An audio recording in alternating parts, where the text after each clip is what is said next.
This is a reading of Modes of Thought by Alfred Whitehead, published in 1938. Part 1, Creative Impulse, Chapter 3, Understanding.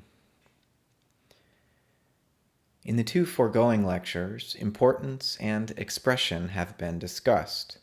The notion of understanding is the third of the trilogy, upon which we base our endeavor to analyze the intelligence of mankind. Our quest is to understand understanding. I submit to you that in its full extent this is a hopeless task. We can enlighten fragmentary aspects of intelligence, but there is always an understanding beyond our area of comprehension. The reason is that the notion of intelligence in pure abstraction from things understood is a myth. Thus, a complete understanding is a perfect grasp of the universe in its totality. We are finite beings, and such a grasp is denied to us. This is not to say that there are finite aspects of things which are intrinsically incapable of entering into human knowledge. Whatever exists is capable of knowledge in respect to the finitude of its connections with the rest of things. In other words, we can know anything in some of its perspectives, but the totality of perspectives involves an infinitude beyond finite knowledge. For example, we know about the color green in some of its perspectives. But what green is capable of in other epochs of the universe, when other laws of nature are reigning, is beyond our present imaginations.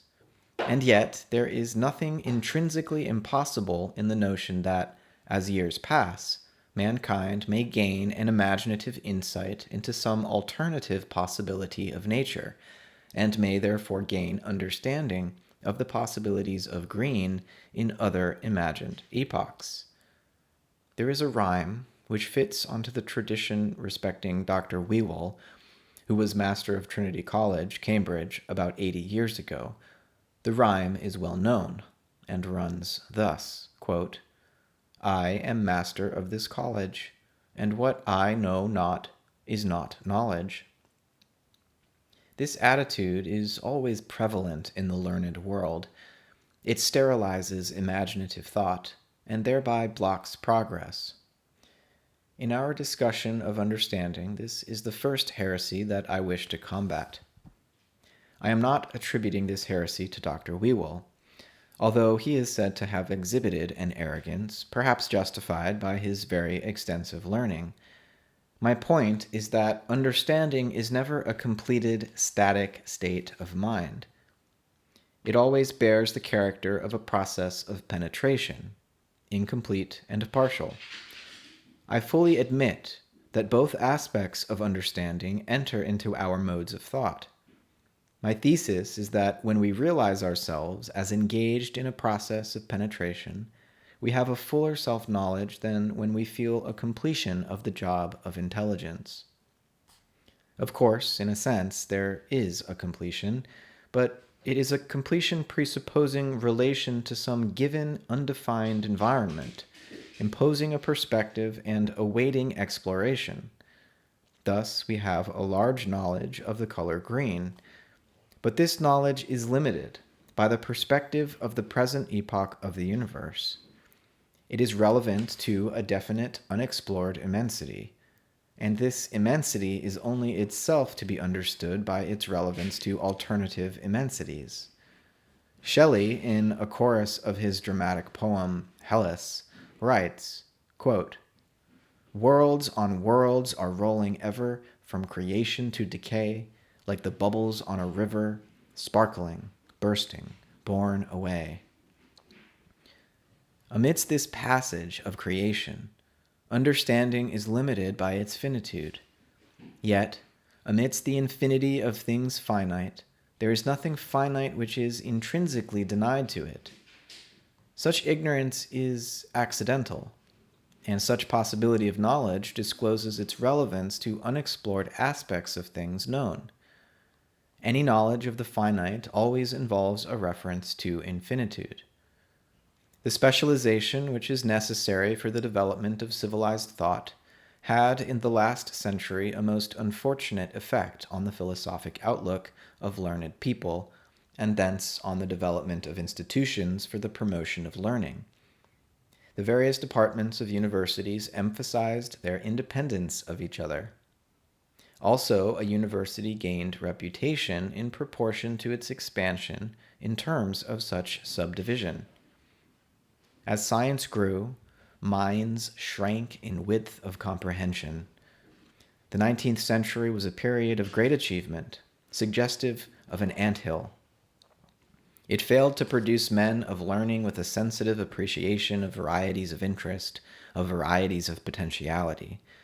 It criticized and exploded where it should have striven to understand.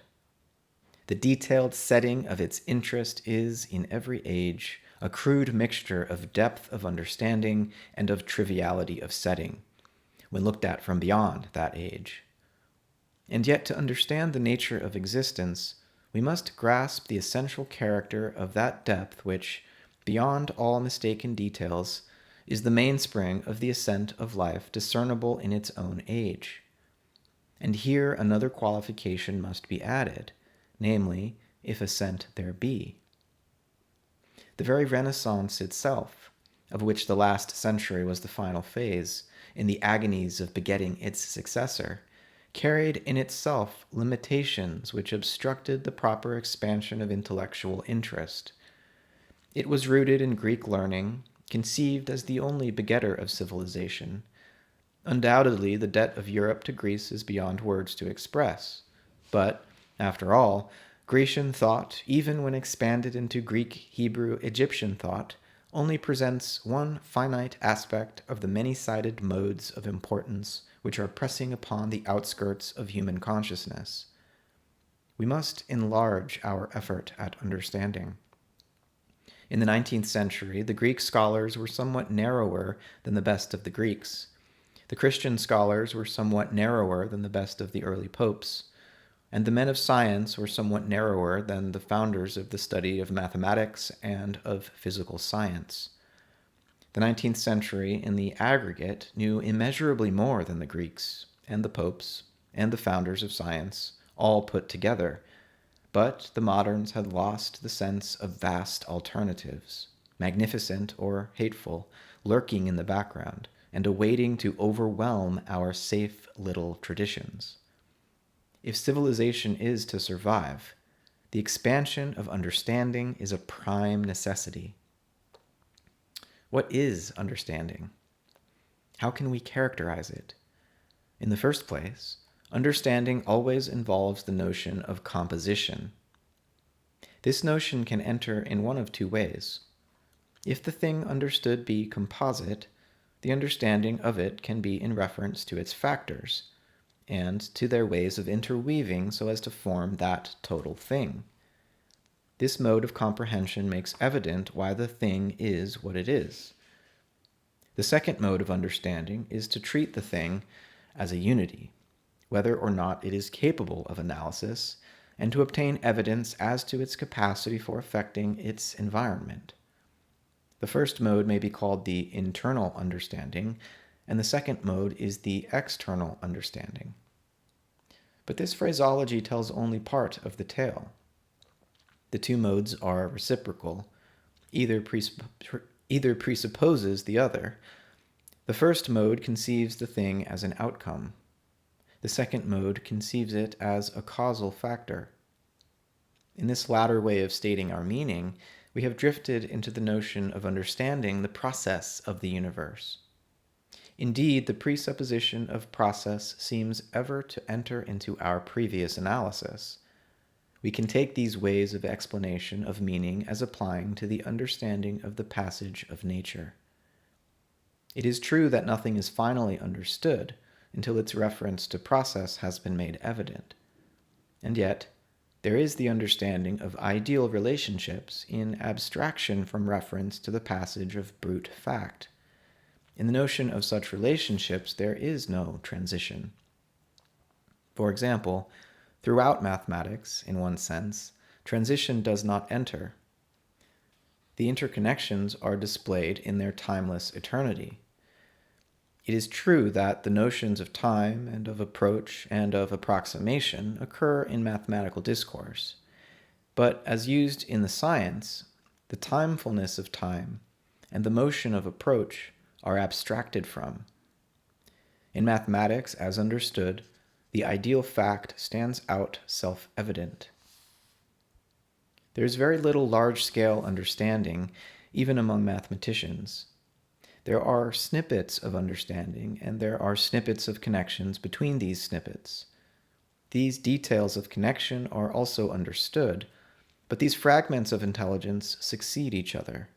They do not stand together as one large, self-evident coordination. At the best, there is a vague memory of details which have recently been attended to. This succession of details of self-evidence is termed proof. But the large self-evidence of mathematical science is denied to humans. To give an example, the snippet of knowledge that the addition of 1 and 4 produces the same multiplicity as the addition of 2 and 3 seems to me self-evident. It is a humble bit of knowledge, but unless I deceive myself, it stands before me with the clarity of insight. I hesitate to claim any such self-evidence when larger numbers are involved. I have recourse to the indignity of proof. Other people have wider powers. For example, consider Ramanujan, the great Indian mathematician, whose early death was a loss to science analogous to that of Galois. It was said of him that each of the first 100 integers was his personal friend. In other words, his insight of self-evidence and his delight in such insights were of the same character as most of us feel for the integers up to the number 5. Personally, I cannot claim intimate friendship beyond that group. Also, the restriction of the group somewhat, in my own case, hinders the growth of that feeling of delight which Ramanujan enjoyed. I confess to a larger pleasure in patterns of relationship, in which numerical and quantitative relationships are wholly subordinate. I mention these personal details in order to emphasize the great variety of characters that self-evidence can assume, both as to extent and as to the character of the compositions which are self-evident. The sense of completion, which has already been mentioned, arises from the self-evidence in our understanding.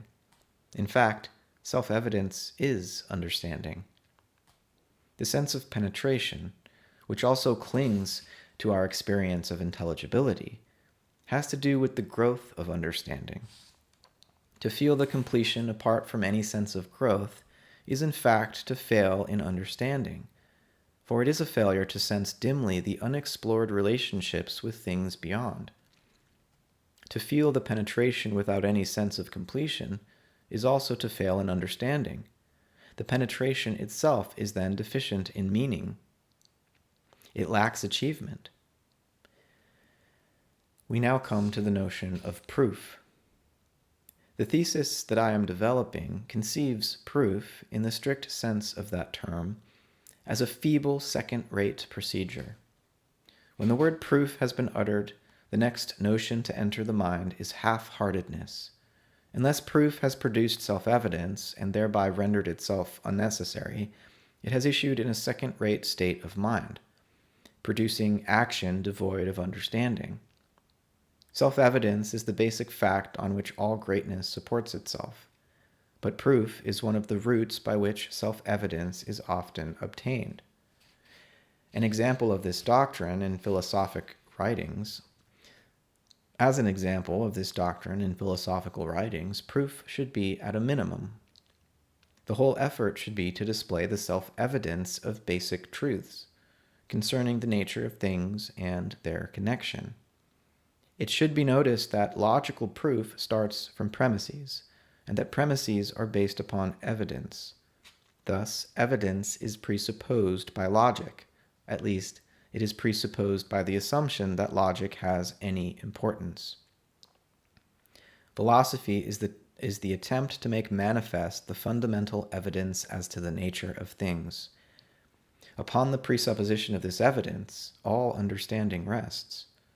A correctly verbalized philosophy mobilizes this basic experience which all premises presuppose. It makes the content of the human mind manageable. It adds meaning to fragmentary details. It discloses disjunctions and conjunctions, consistencies and inconsistencies. Philosophy is the criticism of abstractions which govern special modes of thought. It follows that philosophy, in any proper sense of the term, cannot be proved, for proof is based upon abstraction. Philosophy is either self-evident or it is not philosophy. The attempt of any philosophic discourse should be to produce self-evidence. Of course, it is impossible to achieve any such aim, but nonetheless, all inference in philosophy is a sign of that imperfection which clings to all human endeavor. The aim of philosophy is sheer disclosure. The great difficulty of philosophy is the failure of language. The ordinary intercourse of mankind is concerned with shifting circumstance. It is unnecessary to mention self-evident facts. Thus, hunting scenes had been depicted on the walls of caves for thousands of years before the more permanent spatial relations had become a topic for conscious analysis. When the Greeks required terms for the ultimate characters of the actualities of nature, they had to use such terms as water, air, fire, wood. When the religious thought of the ancient world from Mesopotamia to Palestine, and from Palestine to Egypt, required terms to express that ultimate unity of direction in the universe, upon which all order depends, and which gives its meaning to importance, they could find no way better to express themselves than by borrowing the characteristics of the touchy, vain, imperious tyrants who ruled the empires of the world. In the origin of civilized religion, gods are like dictators. Our modern rituals still retain this taint. The most emphatic repudiations of this archaic notion are to be found scattered in the doctrines of Buddhism and in the Christian Gospels. Language halts behind intuition. The difficulty of philosophy is the expression of what is self-evident.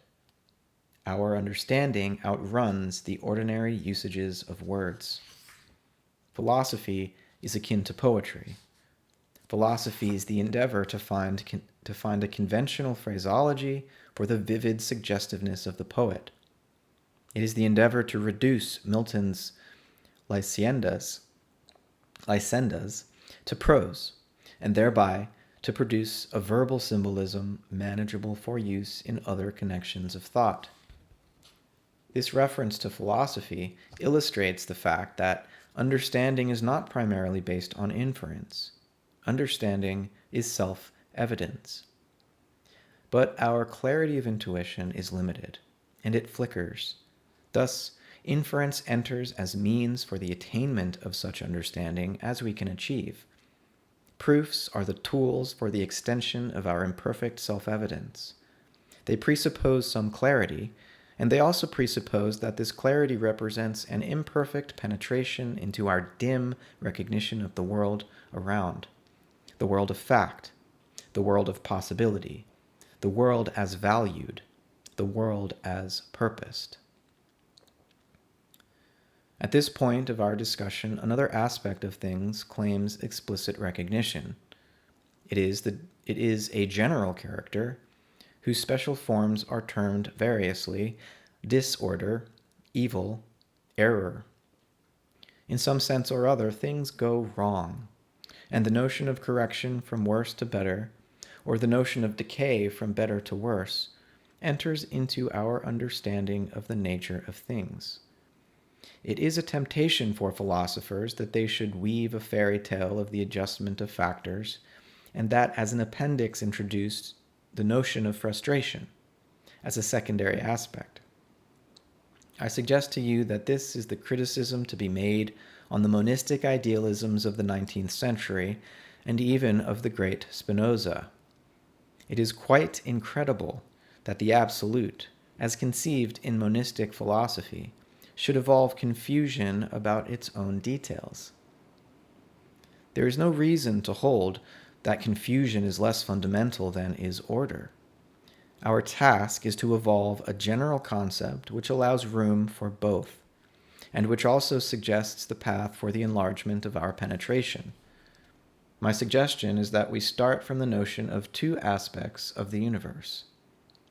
It includes a factor of unity involving, in its essence, the connexity of things, unity of purpose, and unity of enjoyment.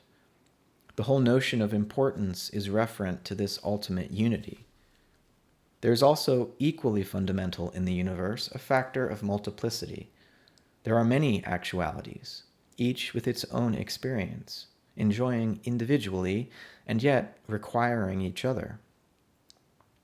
Any description of the unity will require the many actualities, and any description of the many will require the notion of the unity from which importance and purpose is derived. By reason of the essential individuality of the many things, there are conflicts of finite realizations. Thus, the summation of the many into the one, and the derivation of importance from the one into the many, involves the notion of disorder, of conflict, of frustration. These are the primary aspects of the universe, which common sense, brooding over the aspects of existence, hands over to philosophy for elucidation into some coherence of understanding. Philosophy shirks its task when it summarily dismisses one side of the dilemma. We can never fully understand, but we can increase our penetration. When there is a full understanding, any particular item belongs to what is already clear. Thus, it is merely a repetition of the known. In that sense, there is tautology. Thus, tautology is the intellectual amusement of the infinite. Also, in the same sense, the selection of the particular item for emphasis is equally arbitrary. It is the convention by means of which the infinite governs its concentration of attention. For the finite individual, there is penetration to novelty in its own experience, and the selection of detail is subject to the causation from which that individual originates. Philosophy tends to oscillate between the points of view belonging to the infinite and to the finite. Thus, understanding, however imperfect, is the self-evidence of pattern so far as it has been discriminated. Also, for the finite experience, inference is the achievement of further penetration into such self-evidence. A partially understood pattern is more definite as to what it excludes than as to what its completion would include. As to inclusion, there are an infinitude of alternative modes of completion. But so far as there is any definiteness attaching to the incomplete disclosure, certain factors are definitely excluded. The foundation of logic upon the notion of inconsistency was first discovered and developed by Professor Henry Scheffer of Harvard about 20 years ago. Professor Scheffer also emphasized the notion of pattern as fundamental to logic. In this way, one of the great advances in mathematical logic was accomplished. In the first place, by basing logic upon the concept of inconsistency, the notion of the finite is definitely introduced. For, as Spinoza pointed out, the finite is that which excludes other things comparable to itself. Thus, inconsistency bases logic upon Spinoza's concept of finitude. In the second place, as Scheffer pointed out, the notions of negation and of inference can be derived from that of inconsistency. Thus, the whole movement of logic is provided for. We may notice that this basis for logic suggests that the notion of frustration is more akin to finite mentality, while the notion of harmonious conjunction is derived from the concept of a monistic universe.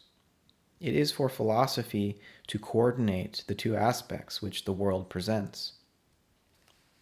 In the third place, this basis for logic enlightens our understanding of process, which is a fundamental fact in our experience. We are in the present. The present is always shifting. It is derived from the past. It is shaping the future. It is passing into the future. This is process, and in the universe it is an inexorable fact. But if all things can be together, why should there be process? One answer to this question embodies a denial of process. According to this answer, process is mere appearance, devoid of significance for ultimate reality. This solution seems to me to be very inadequate. How can the unchanging unity of fact generate the delusion of change?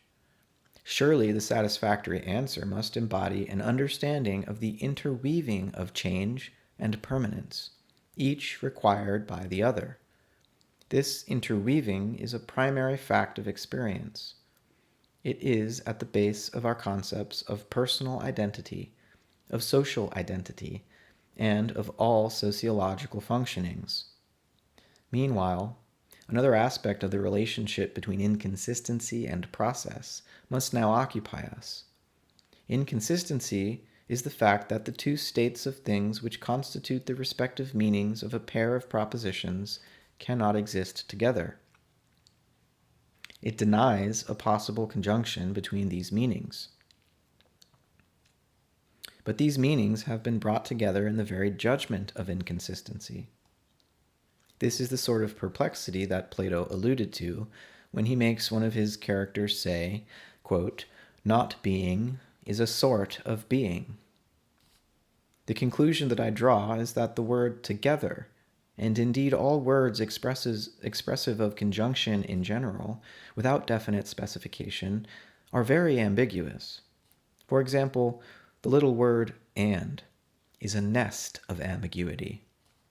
It is very astounding how slight has been the analysis of the ambiguities of words expressive of conjunctions. Such words are the death traps for accuracy of reasoning. Unfortunately, they occur abundantly in sentences expressed in the most perfect literary form. Thus, an admirable literary style is no security for logical consistency. In reading philosophic literature, every word expressive of conjunction must be deeply pondered over. If it be used twice in the same sentence, or in neighboring sentences, can we be sure that the two usages embody the same meaning, at least sufficiently for the purposes of the argument? I suggest to you that the contradictions, famous in ancient and in modern logic, arise from such ambiguities. Many words which are not formally conjunctions are expressive of a conjunctive meaning. For example, the word class has all the manifold ambiguity of the word and.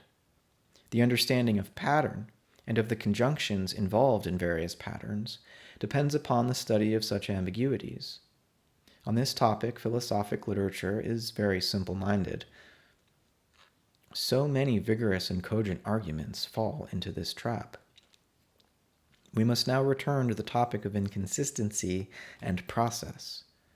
The concept that two propositions, which we will name P and Q, are inconsistent must mean that in the modes of togetherness illustrated in some presupposed environment, the meanings of the propositions P and Q cannot both occur.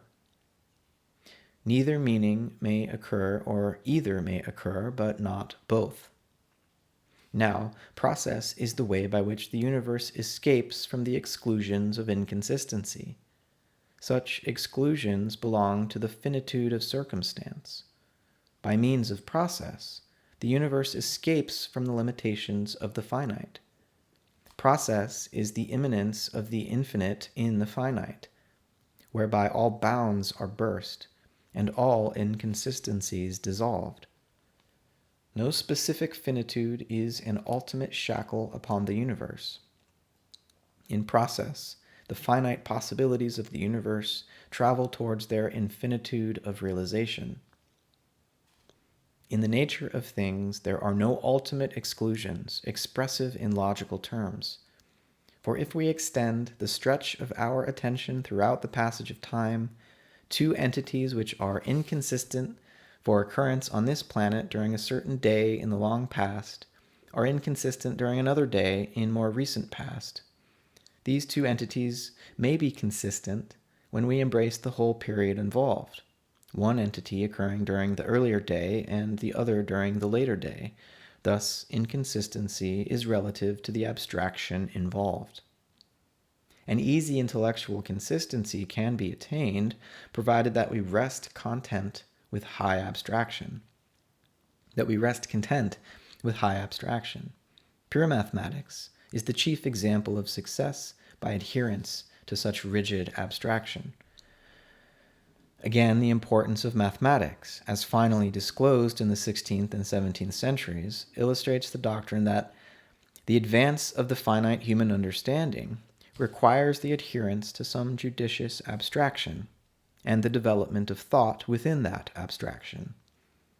The disclosure of this method has issued in the progressive science of modern civilization within the last 3,000 years.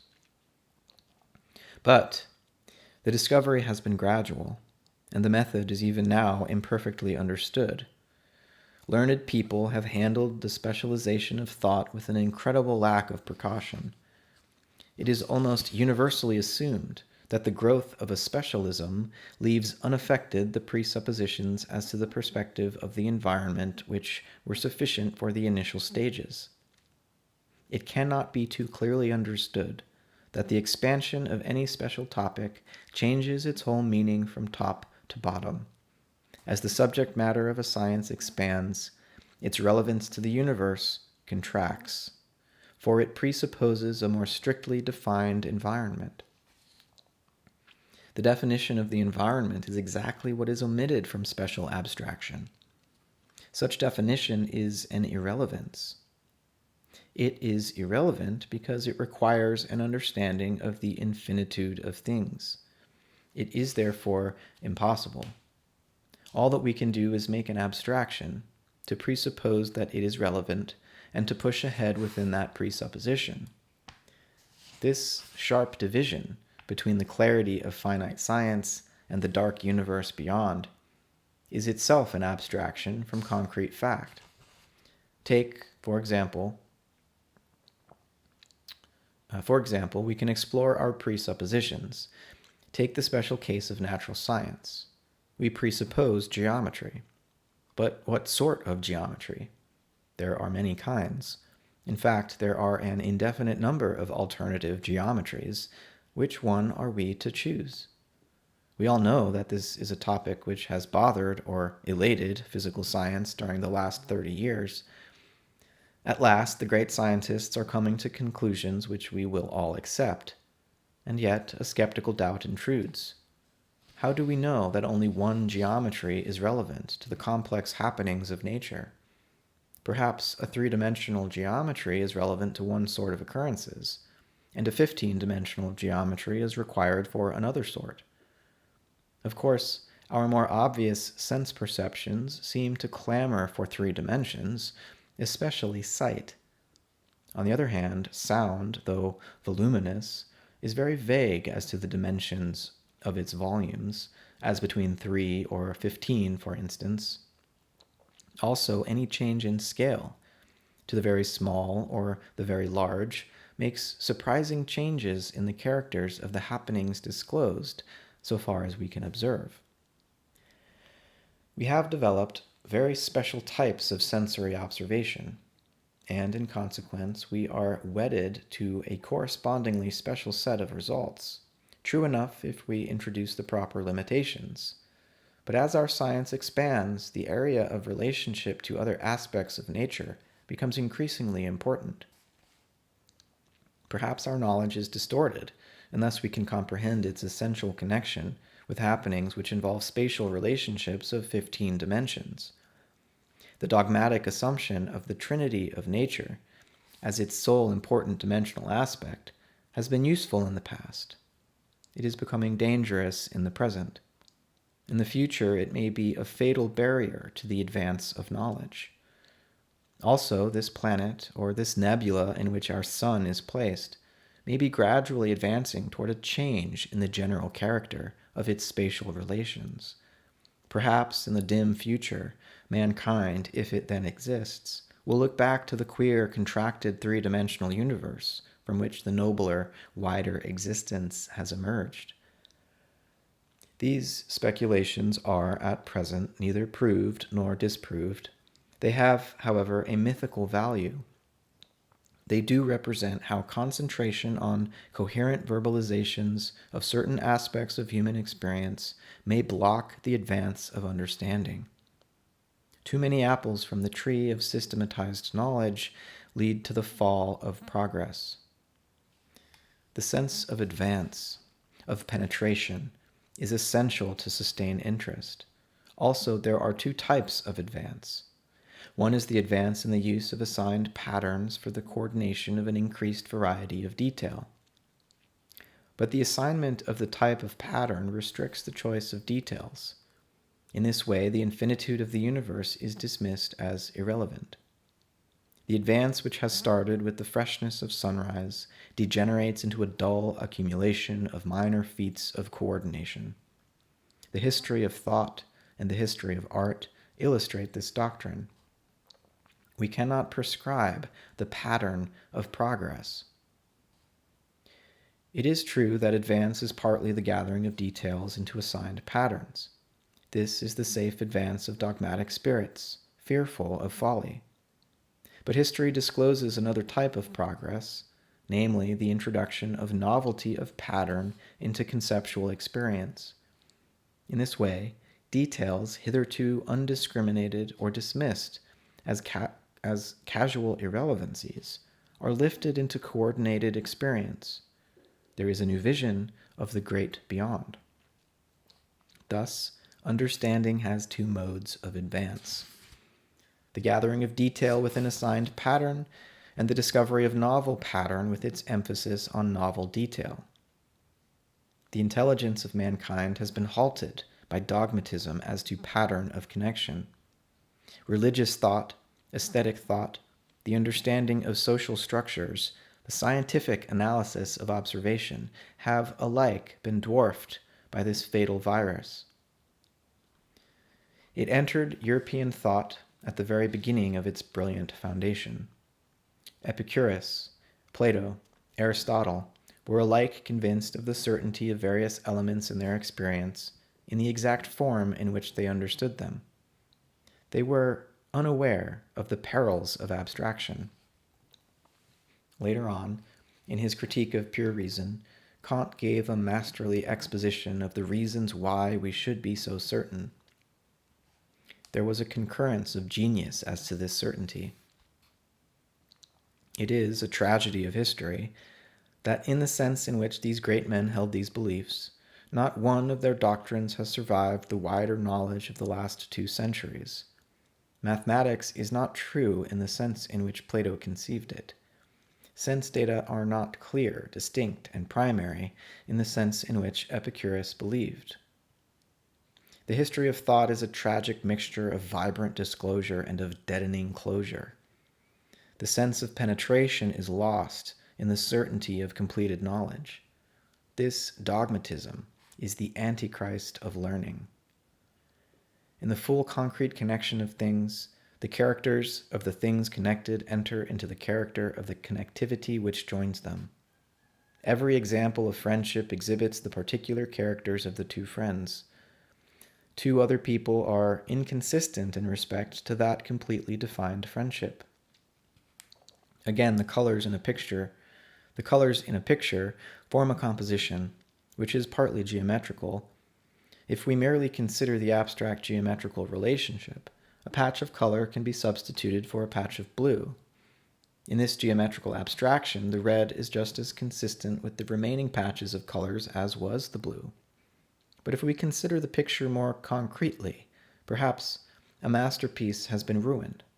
The red is inconsistent with the concrete effect on the composition produced by the blue. Thus, in proportion as we penetrate towards concrete apprehension, inconsistency rules.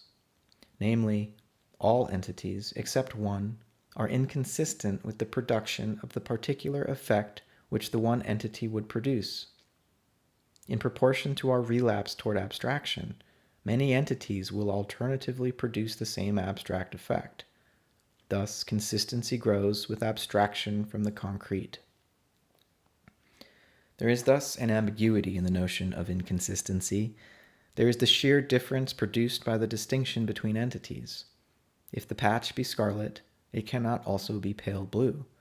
The two notions are inconsistent by reason of the sheer distinction between red and blue, in that they are distinct colors. There is also the distinction in aesthetic enjoyment. The blue may be a factor in a picture which is a masterpiece, while the substitution of red in the same geometrical position destroys the whole aesthetic value. On the other hand, if interest be wholly directed to the geometrical relationships, red or blue may do equally well to mark out that area. We should now understand that there are two types of inconsistency. These may be termed respectively the logical type and the aesthetic type. The logical type is based on the difference between different things conceived as alternative factors in a composition. It cannot be indifferent to the totality of a composition as to which of two distinct things fill an assigned role in the pattern of that composite entity. The difference in the factors will produce different compositions. Also, the addition of factors disrupts the underlying presuppositions.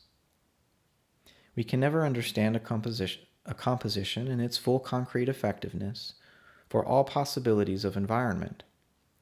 We are aware only of an abstraction. For this abstraction, the change or addition of factors may be indifferent.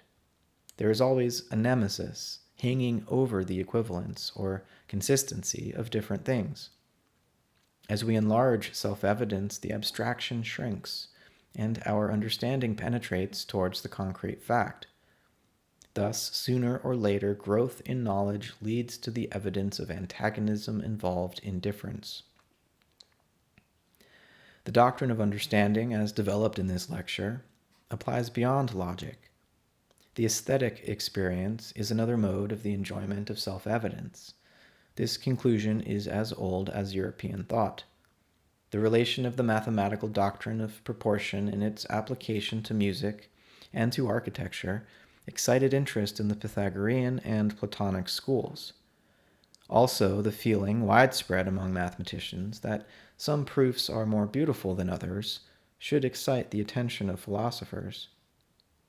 I suggest to you that the analogy between aesthetics and logic is one of the undeveloped topics of philosophy. In the first place, they are both concerned with the enjoyment of a composition, as derived from the interconnection of its factors. There is one whole arising from the interplay of many details. The importance arises from the vivid grasp of the interdependence of the one and the many. If either side of this antithesis sinks into the background, there is trivialization of experience, logical and aesthetic.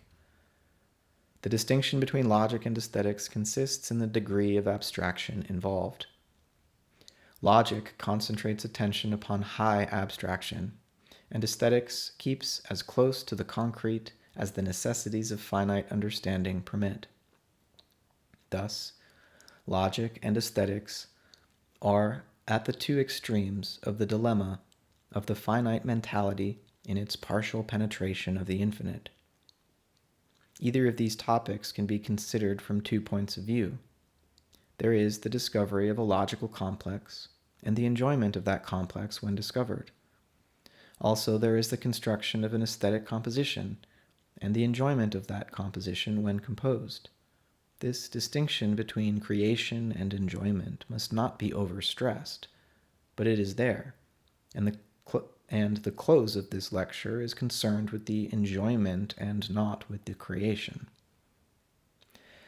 The characteristic attitude of logical understanding is to start with the details, and to pass to the construction achieved. Logical enjoyment passes from the many to the one. The characters of the many are understood as permitting that unity of construction. Logic employs symbols. but only as symbols.